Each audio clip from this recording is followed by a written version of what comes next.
Have you ever changed the speed, tone, or used different words when you speak to match the person you are talking to? Maybe you remember or you don't, but you have indeed experienced it.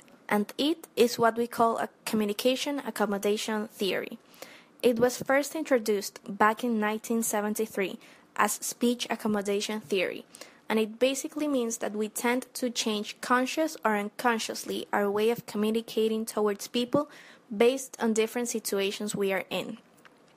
This theory was developed by Dr. Howard Giles, a professor at the University of California, Santa Barbara, who states that we humans feel the need of adapting to different environments and that we do so by accommodating to others in how we write, speak, or even dress.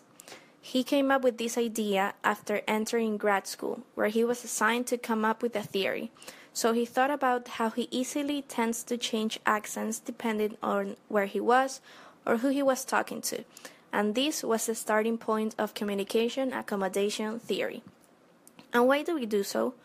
Well, basically, it's to get the approval or give a positive image of ourselves.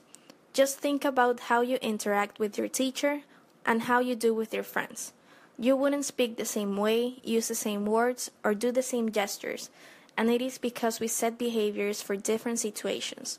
And we tend to accommodate to people we perceive have better standards, so we want to match them and be accepted by them. This theory explains two types of accommodation, convergence and divergence.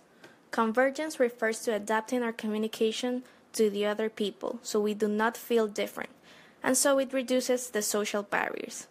On the other hand, divergence refers to focus on the verbal and nonverbal communication differences.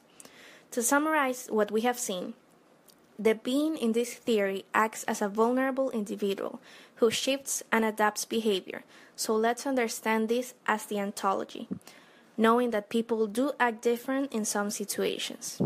Its epistemology is what we know about the studies for communication strategies, convergence and divergence, and its axiology is that we do this to adapt and give a positive image. Understanding this, let's think of some examples. In class, we have learned about adaptation of humans when going to live to other countries. In this experience, the individual, wanting or not, starts adapting to some characteristics of natives, accent, tradition, or ways to dress. Have you ever spoken to friends that go on long trips or go to live in a different country, and when they come back to visit, they seem different and talk different? That's communication accommodation theory. Another example is the way we behave in class.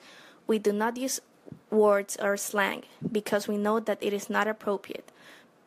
But there is no need to actually think about it. We just act that way. Thanks for watching.